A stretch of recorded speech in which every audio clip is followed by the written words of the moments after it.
এবার মেয়েটা বলে, কে আপনি? এই মরুভূমির মাঝখানে রৌদ্রের মধ্যে দাঁড়িয়ে দাঁড়িয়ে কথা বলেন, কে আপনি? ঘরে আসেন। সৈয়দনা ইব্রাহিম বলে, না, আমার পরিচয় দিব না, ঘরেও আসবো না। মেয়েটা বলে, আপনি যদি ঘরে না আসেন আমি কিন্তু রাগ করব। সুবহানাল্লাহ কোন। সৈয়দনা ইব্রাহিম ওনার ছেলে ইসমাইলের দেখতে গেলেন, অনেক দিন পরে দেখতে গেলেন।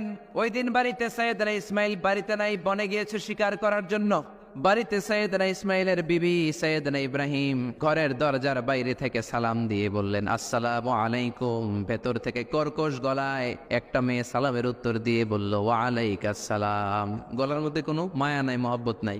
জিজ্ঞেস করলো সৈয়দনা ইব্রাহিম, মা কেমন আছো? কাইফা হালুকি ইয়া উম্মি। মেয়েটা কয়, বেশি সুবিধার না। তোমাদের খাওয়া দাওয়া কেমন চলে? ভালো না। তোমার জামাই কই? বনে গেছে। এবার মেয়েটা বলতেছে, আমনে কেডা? সৈয়দনা ইব্রাহিম বলে, আমি কে চিনবা না?